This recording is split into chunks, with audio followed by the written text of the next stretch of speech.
Okey, wahai anak-anak sekalian, mari kita bincang berkaitan dengan bahasa Melayu SPM bahagian B, uh, iaitu membincangkan penggunaan media sosial impact kepada remaja.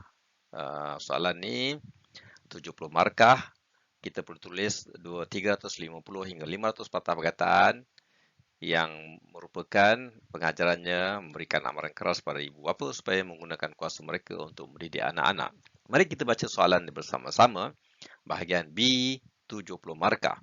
Bahagian ini mengandungi 4 soalan. Jawab satu soalan saja. Bahagian B ini mengandungi 4 soalan. Jawab salah satu saja ya. Jangan jawab 4-4 sekali. Satu saja. Tapi jawab dengan betul 500 patah perkataan lama tu ya. Mari kita jawab bersama-sama. Soalannya, penggunaan media sosial dalam kalangan masyarakat terutamanya remaja di Malaysia pada masa ini telah menjadi amalan dalam kehidupan seharian. Namun begitu, penggunaan media sosial ini boleh mengundang pelbagai implikasi negatif, termasuk menyebabkan remaja menjadi antisosial dan pencapaian akademik mereka terjejas. Penggunaan media sosial tanpa had juga mengganggu komunikasi antara ibu bapa dan anak-anak. Sumber Dewan Masyarakat Bilangan 4 2023. Soalannya bincangkan. Soalannya apa? Bincangkan. Dia bagi dalam artikel ni, dia kata kebaikan media sosial dia menjadi amalan dalam kehidupan seharian. Namun begitu, dia kata media sosial boleh mengundang pelbagai implikasi negatif. Maknanya penekanan dalam soalan ni adalah implikasi negatif. Termasuk menyebabkan remaja menjadi antisosial. Isi yang pertama adalah antisosial dia dah bagi. Kita hurai saja mengenai antisosial itu apa. Yang kedua, pencapaian akademik mereka terjejas. Yang kedua, isinya adalah pencapaian akademik terjejas. Hurai saja pencapaian akademik terjejas itu apa. Yang ketiga, penggunaan media sosial tanpa had juga boleh mengganggu komunikasi antara ibu bapa dan anak-anak. Yang ketiga, isi dia apa? Komunikasi antara ibu bapa dan anak. Jawab 3 isi ni, anda dah dapat skor dah. Kalau nak tambah isi lain, anda boleh jawab isi lain ya. Boleh menyebabkan cyberbully, menyebabkan rasa rendah diri. Itu anda boleh bagi isi-isi anda sendiri. Tetapi anda jawab 3 isi ni, anda dah dapat markah penuh. Mari kita menjawab bersama-sama ya. Jom. Okey. Pendahuluan. Okey. Media sosial telah menjadi sebahagian penting dalam kehidupan remaja di Malaysia. Walaupun terdapat pelbagai kelebihan terkait dengan penggunaan media sosial, terdapat juga implikasi negatif yang perlu diambil kira terutamanya terhadap perkembangan sosial dan akademik remaja ya. Yang ni macam kita bagi tahu tadi, pendahuluan dia, kita kena buat analisa soalan ni berkaitan dengan tema dia adalah penggunaan media sosial. Tugasan yang kita diberikan adalah implikasi negatif daripada media sosial tu. Formatnya dibagi tahu macam mana kita nak bincangkan. Kita kena bincangkan. Dan siapa yang terlibat adalah remaja dan masyarakat. Ya, itu berkaitan dengan soalan tu yang kita analisa. Dalam pendahuluan ni kita kena tengok macam mana kita nak menulis. Kita dah bincang sebelum ni. A, B, C. Ya, formula senang aja. A adalah accurate, tepat. Maklumat itu tepat. B adalah brief, ringkas. Tepat, ringkas. Dan C ada clarity, clear, jelas. Ya. D kita ikut penulisan do and don'ts. Ya. Titik-titik, koma-koma, huruf besar, huruf kecil. Ayat tu grammar betul. Dan E adalah macam mana kita nak tulis dengan lebih sempurna. Excellent. Ya. Okey, kita baca balik pendahuluan kita. Media sosial telah menjadi sebahagian penting dalam kehidupan remaja di Malaysia. Remaja dan masyarakat, ya. Penting, ya. Okey, kita tulis secara umum dulu. Macam kita bincang tadi. Ini dia, ya. Secara umum dulu. Apa benda yang umum? Pertama yang ini. Ya. penting dalam kehidupan masyarakat. Media sosial, kita bagi define what, ya. Apa dia? Media sosial itu apa? Ya. Walaupun terdapat kelebihan yang terkait dengan penggunaan media sosial, terdapat juga implikasi negatif yang perlu diambil kira. Ya, ini kita cerita sedikit kebaikan, dan kita fokuskan kepada keburukan. Implikasi negatif, iaitu yang 3 perkara tadi, iaitu antisocial,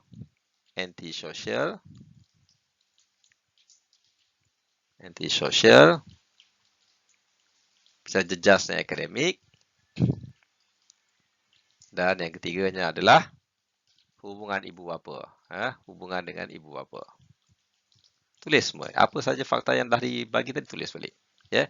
Kalau anda nak tulis lain, tambah saja fakta tu lain. Tapi fakta yang 3 ni dah cukup. Ya. Fakta lain anda tulislah sendiri. Ya. Jika sekiranya ayat anda tidak mencukupi 500 patah perkataan, anda boleh tambah lagi fakta lain. Mesti 500, ya. 350 sehingga 500. Alright, patah perkataan. Okey, boleh setakat tu, ya. Okay. Dalam pendahuluannya anda tengok tema dia apa, iaitu tema berkaitan dengan media sosial, ya. Ini dia punya tema dia. Cerita mengenai media sosial. Kemudian anda kena huraikan apa tu media sosial tu, ya. Huraikan tema itu. Okey. Kemudian isu-isu yang berkaitan dengan tema itu, seperti apa isu-isu dia. Anda boleh tambah lagi isu yang berkaitan dengan media sosial. Apa keburukan dan kebaikan dia. Apa keburukan media sosial.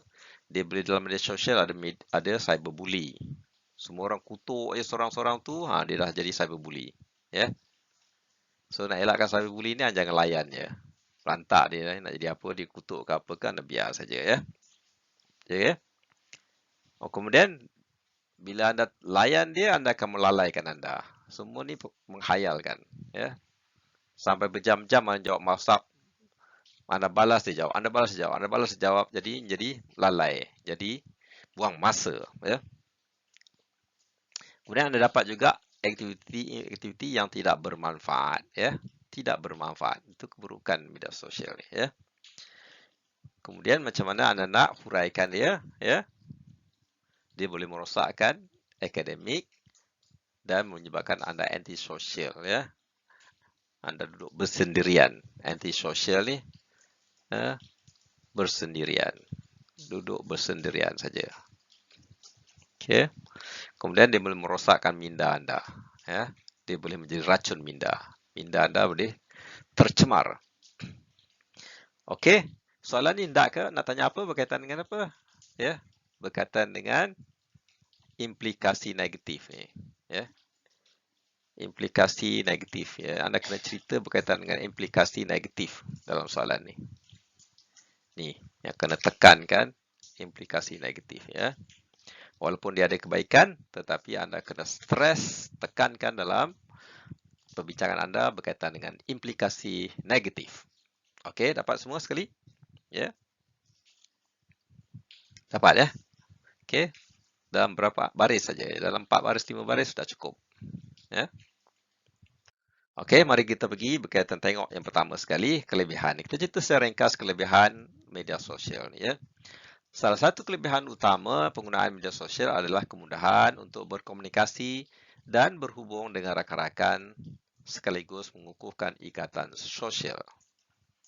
Kebaikan dia ada juga ikatan sosial, ya. Walaupun dalam sosial tu ada, kita cakap dalam soalan tadi, dia kata anti-sosial. Media sosial membolehkan remaja untuk berinteraksi tanpa sempadan geografi. Anda tak kenal pun anda boleh berinteraksi dengan Mak Saleh, dengan orang hitam, orang putih, orang Cina, orang India, semua boleh, ya.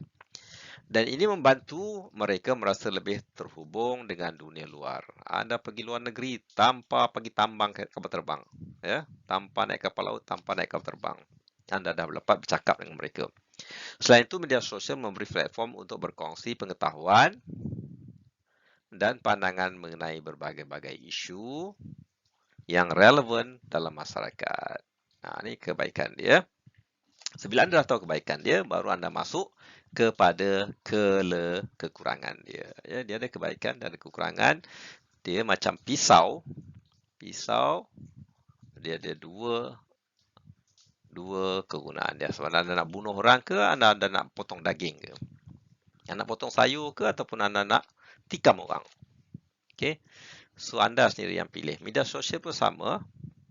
Sama ada nak gunakan ke arah kebaikan ataupun anda nak gunakan ke arah kebaikan. Dia memberi kesan impact kepada diri anda. Ya. Impact kepada diri anda. Sama ada impact tu baik ataupun impact tu pada diri anda menjadi tidak baik. Okay, kalau anda menggunakan dengan cara tidak baik, impact dia jadi tidak baik. Kalau anda gunakan secara baik, impact dia menjadi baik. Kalau anda gunakan pisau untuk potong daging, anda boleh makan daging. Kalau anda gunakan pisau untuk potong ataupun sembelih orang ataupun tikam orang, anda masuk penjara. Okey, pisau pun sama ya. Macam itulah dia ya. Penggunaan dia secara baik dengan yang tidak baik. Situ juga media sosial bergantung pada anda, kebijaksanaan anda buat keputusan, fikir dan buat keputusan. Fikir dan buat keputusan. Fikir sendiri dan buat keputusan. Sama ada nak jadi budak baik ke atau nak jadi budak jahat. Sama ada nak menggunakan media sosial tu ke arah kebaikan ataupun menggunakan media sosial tu ke arah menghancurkan diri anda sendiri. Okey? Itu dia. Ya. Fikir. Fikir dan buat keputusan. Fikir dan buat keputusan. Kamu ada kuasa untuk membuat keputusan tu.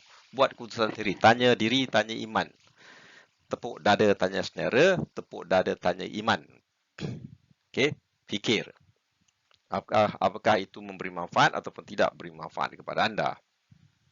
Okay, mari kita tengok menjawab soalan ni berkaitan dengan implikasi dia negatif yang pertama. Apa implikasi negatif? Itu merupakan isi yang pertama. Telah dibagi dalam soalan tadi. Iaitu apa dia? Isi pertama dia. Iaitu berkaitan dengan anti-social. Betul tak? Ya. Isi dia adalah anti-social. Isi dia adalah berkaitan dengan anti-social. Anti-social.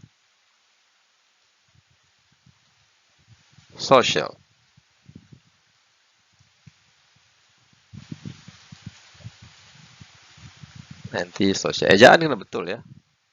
Ejaan dalam bahasa Melayu kadang-kadang bercampur dengan bahasa Inggeris. Anti-social. S bukan C ya. Social. Okay. Anti-social. Walau bagaimanapun, implikasi negatif yang paling ketara, yang pertama ya, yang paling ketara adalah isi yang pertama. Yang telah diberi dalam soalan tadi. Adalah risiko remaja menjadi anti-social. Ya, menjadi anti-social. Titik situ. Mereka mungkin itu ada ayat pertama ya. Ayat pertama mengenai apa dia isi dia. Ya, isi dia. Kemudian kita huraikan isi itu, iaitu mereka tidak bergaul dengan masyarakat menyendiri secara fizikal. Mereka tidak bertembung dengan mak bapak, bertembung dengan masyarakat, dengan adik-beradik. Mereka bercakap melalui WhatsApp saja. Ya. Dia tidak bertembung secara fizikalnya. Ya. Itu merupakan dipanggil anti-social. Mereka mungkin lebih cenderung untuk memilih berinteraksi secara maya daripada berhadapan secara fizikal dengan rakan-rakan mereka. Ini menjadikan mereka apabila dia tidak berjumpa secara berdepan, tak pergi konfront, mereka ni menjadi pengecut, covert. Boleh menjadi pengecut, tak sanggup berdepan. Cakap-cakap di belakang saja. Okey. Contoh, mereka boleh duduk kat bilik ya, bersendirian saja, tidak keluar dari bilik. Berjam-jam duduk dalam bilik, tak makan, tak minum. Makan pun dalam bilik. Ya, tak keluar jumpa orang, tak mau jumpa orang. Okey. Apa dia? Kesan dia. Itu kesan dia ya. Ini boleh menyebabkan masalah dalam pembangunan kemahiran sosial. Masalah apa? Kemahiran sosial. Bila jumpa orang, dia jadi kekok. Macam rusa masuk kampung ya. Kesan dia, itulah dia. Ini kesan dia. Kesan dia. Ini kesan dia. Kesan daripada asli duduk dekat komputer saja. sosial media ni.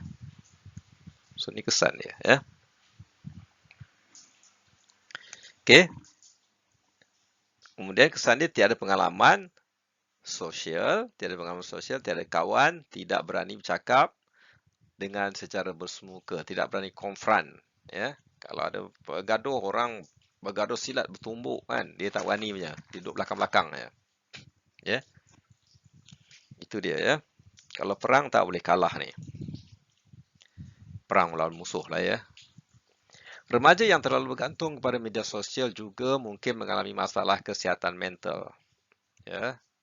Dia tak boleh nak share dengan kawan-kawan. Dia tak boleh share, tak boleh meluahkan perasaan dia. Jadi kalau dia depres seorang-seorang. Dia stres seorang-seorang. Okay. Kemudian dia rasa kesepian dan depresi. Depres ya. Dia depres. Okay. Dia mula-mula stres. Dia stres, dia tertekan. Kena marah sikit je tertekan. Dia jumpa orang je cepat merajuk. Kunci pintu kat bilik. Okay. Kemudian dia depres. Okay. Dia jadi merudum lah. Nak bunuh diri lah. Sikit-sikit masalah je nak bunuh diri. Okay. Tidak berani berdepan dan bersemuka untuk menyelesaikan masalah itu. Ya. Macam mana kita nak tegaskan ayat ini?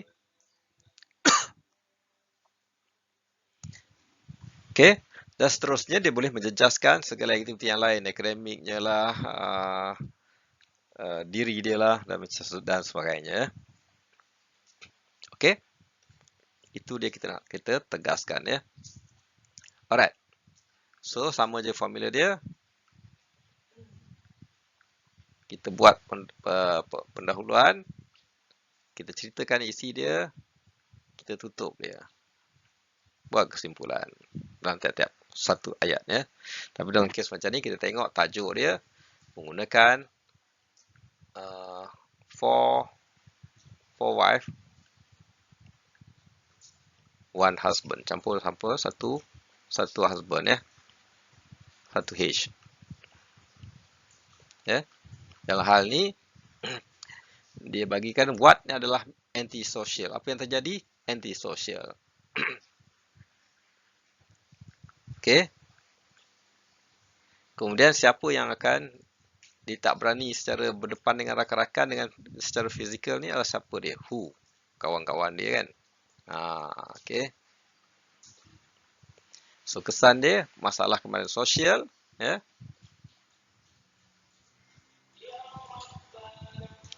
Okey, dan juga kesan dia adalah kesihatan mental dia.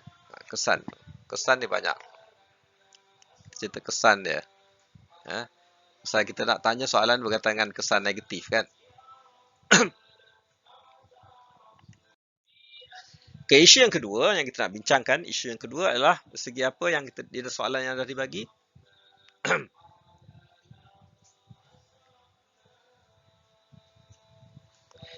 Okey, isu yang kedua kita bincangkan adalah selain itu penggunaan media sosial yang berlebihan boleh merosakkan pencapaian akademik. Isu kedua kita masukkannya dalam tajuknya adalah pencapaian akademik. Okey. Akademik terjejas.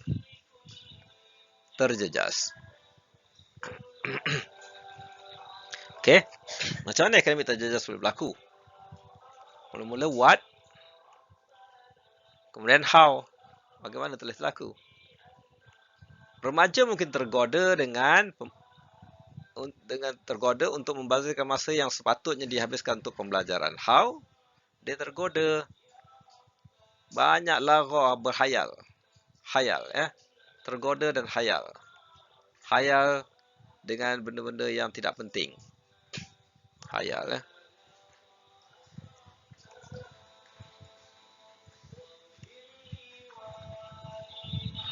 Untuk membazirkan masa. Main je handphone sampai terlupa nak belajar. Okey. Remaja mungkin tergoda untuk membazir masa yang sepatutnya dihabiskan untuk pembelajaran dengan menyelam ke dalam dunia media sosial. Bila menyelam masuk dalam ni jadi ketagih. Ya. Dia punya hormon dopamin, hormon gembira dia semua keluar. Dia jadi ketagih. Ya, bila ketagih dia tak boleh keluar. Bila dia tenggelam, menyelam dan tenggelam, dia tak boleh nak keluar. Tak boleh nak keluar. Ya, dia tak boleh nak lepaskan dia punya handphone tu. Makan pun pegang handphone, belajar pun pegang handphone, sambil baca buku, sambil tengok cerita-cerita dalam handphone. Itu sebenarnya dia tak boleh hilangkan ketagih dia tu, ya. Dia dah masuk dah menyelam. Itu dah menjadi habit yang tak bagus yang perlu diberikan ubat. Prestasi mereka juga dalam peperiksaan akademik mungkin terjejas akibat pengabaian tugas-tugas di sekolah. Cikgu bagi tugas, semua tak siap. Sebab masa tak cukup. Masa tidur sepatutnya pergi main handphone, dah besok sekolah mengantuk. Masa buat kerja sekolah, pergi main handphone, kerja sekolah tak siap. Ya, kerja sekolah tak siap. Akibat dia. Okey. So, kena disiplin. Yang ni cara atasinya kena macam mana? Kena disiplin. Disiplin yang kuat. Waktu belajar, waktu main-main. Lepas belajar, 20 minit. Okey, tengok handphone, 5 minit. Waktu belajar lagi, tambah lagi 20 minit. Tengok lagi, bagi hadiah handphone 5 minit lagi. Macam tu, ya. Disiplin, kena tegas. Lepas 5 minit, mesti buang handphone tu. Belajar balik. Ya, nanti. Kena disiplin yang tinggi, disiplin yang ketat untuk elakkan ketagihan, disiplin yang kuat. Ibu bapa kena pegang rotan. Duduk sekali belajar dengan dia. Okey, pegang handphone tu. Ya, belajar dulu, nanti saya bagi lepas 20 minit saya bagi 5 minit pergi main. Lepas 5 minit ambil balik handphone tu, pergi pegang rotan lagi pergi belajar. Disiplin yang betul-betul ketat. Baru boleh hilang hormon dopamin, hormon gembira, ketagihan dalam handphone. Kalau tidak, ketagihan handphone tak boleh hilang. Kalau nak tengok handphone pula, tengok handphone cerita-cerita yang bermanfaat saja. Jangan bagi dia tengok benda-benda yang lara, yang tak ada disiplin, yang melalaikan. Ya.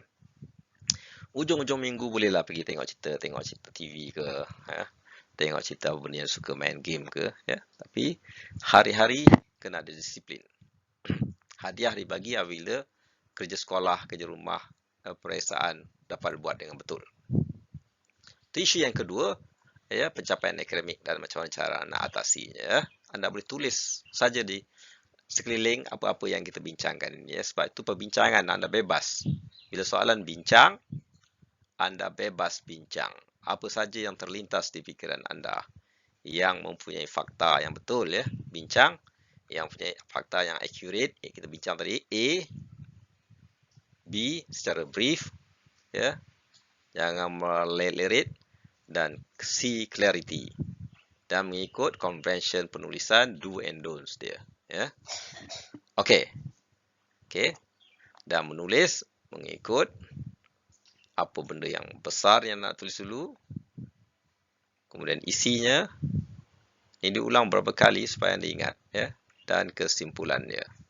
Boleh dibuat pada setiap paragraf ataupun pada keseluruhan isi karangan itu macam ni, ya. Okey. Setiap paragraf boleh buat macam ni ataupun keseluruhan isi karangan pun macam ni, ya. Isi 1, isi 2, isi 3.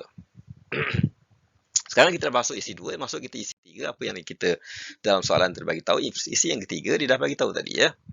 Implikasi negatif yang lain ialah gangguan komunikasi antara ibu, bapa dan anak-anak, ya. So, isi yang ketiga ini adalah apa dia? Inilah gangguan komunikasi antara ibu bapa dan anak-anak. Ini isi yang ketiga, ya. Masuk dalam isi yang ketiga. So, itu dia yang kita nak huraikan. Apa dia implikasi yang ketiga? Ini adalah perkara yang kita masuk dalam what? W. What? Ya. Macam mana boleh ini terjadi? Remaja asyik menggunakan media sosial, mungkin kurang minat untuk berkomunikasi bercakap dengan ibu bapa. Okey, macam mana boleh terjadi? How itu terjadi? Dia asyik dengan pegang handphone di kiri kanan. Mak bapak dia cakap, dekat telinga dia ada earphone. Mak bapak dia cakap pun dia tak dengar. Okey, dekat telinga dia ada earphone, dia pegang handphone. Mak bapak dia cakap pun dia tak dengar, ya. Jadi dia tak boleh berkomunikasi dengan ibu bapa dia secara terbuka dan secara jujur. Secara terbuka dan secara jujur ni, secara ikhlas dia. Kamu macam mana kat sekolah tadi? Okey, dia kata. Dia malas nak jawab. Dia kata okey je sebab kat telinga dia ada earphone. Dia nak dengar cerita yang seronok yang dia tengok dalam handphone dia. Ya, kita tak boleh letakkan macam tu. Kalau kita kata letakkan handphone, kena matikan internet ke, nanti dia merajuk. Dia boycott. So, yang ini kena atasi dengan cara kebijaksanaan, disiplin dan berbincang secara berdepan, bermuka, konfront, depan-depan. Ya. Ini boleh membawa kepada ketidakfahaman ataupun salah faham. Tidakfahaman ataupun salah faham. Buruk sangka banyak. Ya. Dah semayang ke belum? Dia nak main handphone je, dia kata dah semayang lah. Sebenarnya dia tak semayang lagi. Dah study ke belum? Dah, dia kata. So, berarti sebabkan salah faham. Ya. Salah faham. Salah faham ni maksudnya mak bapak salah faham kat dia, dia salah faham kat bapak. Dia tuduh mak bapak dia tak peduli dia. Mak bapak pula kata tuduh dia dah asyik main saja. Ya. Asing-asing tuduh menuduh tu menjadi salah faham. Jadi nak kena salah faham untuk clearkan dia, kena duduk depan-depan, konfront. Berdepan tentang cakap hati ke hati. Okey, dia tak boleh melalui handphone, melalui WhatsApp, tak boleh. Tak boleh. Ya. Ya, dia kena hati ke hati berjumpa, ya, tengok mimik muka dia sama ada dia cakap betul atau jujur ataupun cakap daripada hati atau cakap daripada keluar lidah dia yang berbelit-belit saja. Okey, dia dapat mengganggu hubungan komunikasi antara ibu bapa dan anak-anak, ya. Hubungan menjadi terpecah belah, salah faham berlaku, ketidakfahaman pun berlaku dalam keluarga dan memecahkan hubungan keluarga. Bila berlaku salah faham, okey, pecah belah. Mak bapak anggap anak tu melawan dan kurang ajar. Dia ambil rotan, dia terus rotan. Anak lagi kacik hati, lagi sakit hati. Dia pun marah lagi. Ya, langsung tak keluar makan, langsung tak keluar pergi belajar. Boycott, nak belajar boycott. Jadi semua tu menyebabkan berlaku salah faham yang menyebabkan berlaku pecah belah. Ya, hubungan keluarga tu bertambah teruk. Ya, penggunaan yang terbaik adalah duduk sama-sama dan berbincang. Okey. Anda boleh bincang, sebab ni berbincangan boleh bincang secara ringkas, ya, bincang. Perkataan tu bincang. Yang kita bincang tadi adalah perbincangan lah. Yang kita cerita tadi adalah bincang. Ada tulis secara ringkas macam yang tulisan di atas ni pun dah cukup 500 patah perkataan, ya. Jadi kita bincangkan lagi tadi secara detail untuk kita beri faham lagi, ya. Supaya bila anda tulis dalam keadaan anda faham. Okey.